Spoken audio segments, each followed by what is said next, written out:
Fala rapaziada, dia 12 de maio, professor Pedro Ivo na área falando sobre taxa de câmbio. Uma explicaçãozinha básica aí de algumas bobagens que eu tenho ouvido. A bobagem principal que eu não estou gostando muito de ouvir é de câmbio real. Câmbio real sendo tido como o câmbio nominal e a diferenciação entre taxas de inflação.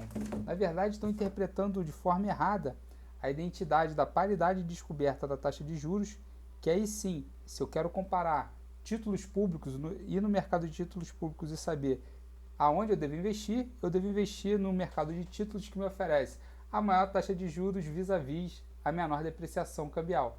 E a depreciação cambial é, obviamente, a diferença entre inflação. Então, quando a gente fala de juros reais a níveis internacionais, para poder fazer uma comparação de títulos, eu comparo diferencial de inflação e diferencial de taxa de juros.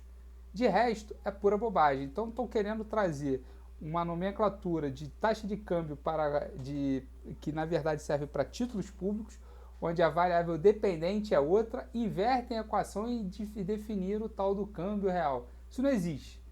Tá? Então, a gente está falando de mercado de títulos públicos, então é a paridade descoberta da taxa de juros, então estamos falando de juros reais em comparação a títulos públicos de diferentes países. A partir daí, eu quero mostrar algumas incongruências implícitas desse raciocínio. Vamos pensar. Um país que sofre uma grave crise econômica, na literatura econômica, geralmente ele vai ter um processo de deflação, ou seja, perda de demanda, os preços vão ter que cair para se reajustar a demanda, e aí você sofre deflação. Isso significaria na cabeça desses jovens incautos que o câmbio teria se apreciado, porque a inflação ficou negativa, o que não faz o menor sentido. Então tem aí um probleminha de origem nessa interpretação. Então isso serve para quando a gente vai falar de mercado de títulos, mercado internacional, né, de liquidez. Então a gente quer falar como que se comporta os juros quando você está falando na relação entre dois ou mais países, porque o mercado de títulos a gente sabe que tem uma liquidez internacional. Então os juros no Brasil hoje ele é reflexo do que acontece no resto do mundo. Isso já é bem documentado, tem um modelinho antigo aí, SLMBP, que fala um pouquinho sobre o que é a tal da curva BP, que é o equilíbrio, tanto na conta capital quanto em transações correntes. Então a conta capital ela tem um fluxo monetário devido ao diferencial de taxa de juros, então não é nada novo. Isso é uma grande bobagem, fica querendo discutir se o câmbio hoje está mais depreciado que no passado. Obviamente está, porque o câmbio nominal está indicando quase R$ 6 por $1. Então, assim, você sabe que está depreciado, não precisa nem você fazer uma discussão sobre isso. E é um momento de muita apreensão, porque essa depreciação cambial ela não reflete só os fundamentos da economia brasileira, que são péssimos. A gente está falando de desemprego em alta, capacidade produtiva ruim, baixa adensamento produtivo, a gente está falando de um processo de desindustrialização muito grande, você não ter competitividade brasileira vis-à-vis o mercado internacional fora, commodities agrícolas e minerais. Então você está convergindo para um país meio que de estúpidos. E da onde que vem isso, né?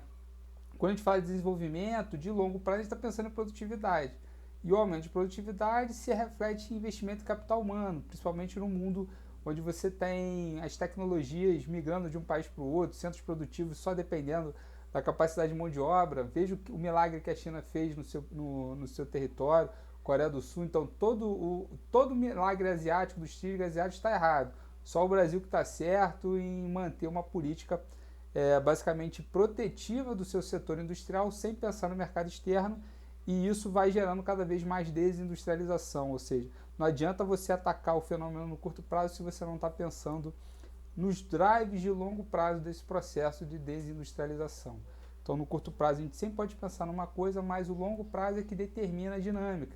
Então, a gente está muito focado em cima de ciclos eleitorais pequenos, que são de 4 anos, às vezes de 2 anos, que acabam movimentando o ciclo grande. Isso está gerando uma contradição muito grande, uma contradição importante nesse processo de geração de valor e renda no Brasil. E isso, obviamente, reduz o interesse do resto do mundo em fazer negócio com a gente. E se a nossa divisa O lastro da nossa divisa são os negócios, as trocas que o Brasil pode propiciar para o resto do mundo. Se ninguém tem muita atração para isso, o que acontece com o câmbio se desvaloriza. Então, no longo prazo, o que reflete a taxa de câmbio é, cara, eu preciso fazer negócio com esse país, ele só aceita essa moeda. Então, vamos ter que comprar mais dessa moeda. E o resto é o contrário. E o que a gente vê é que cada vez mais brasileiros têm vontade de ir para fora, porque basicamente enxergam poucas oportunidades dentro do país.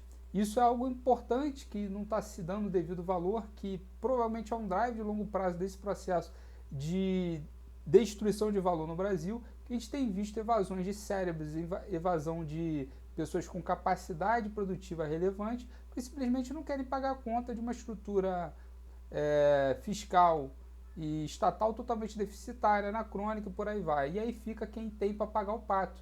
E cada vez mais se dá um processo de empobrecimento, de emborrecimento e de perda na capacidade institucional, estatal, de movimentar essa economia para além de um ciclo de 2 ou 4 anos.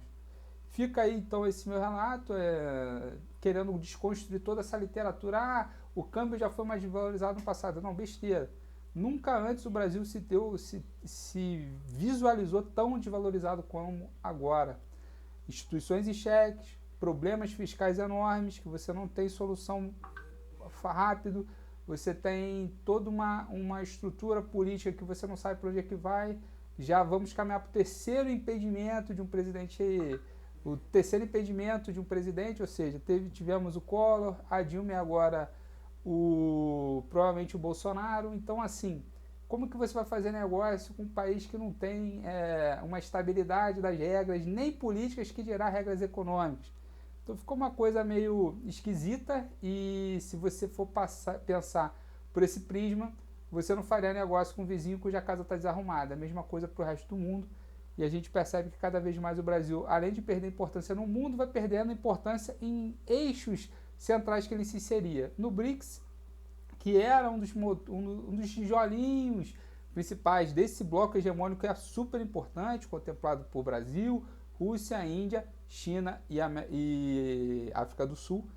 Brasil foi o representante brasileiro, era o presidente do BRICS, do Banco dos BRICS, no ano passado. E esse ano o Brasil estava liderando todas as discussões, mas infelizmente a gente está aí numa política que quer negar o que é vantajoso, ou seja, está negando o pragmatismo. E a gente perdendo relevância também na América do Sul, principalmente devido a essa questão da Covid-19, cujo Brasil foi o pior país do bloco a responder em termos de políticas a essa doença.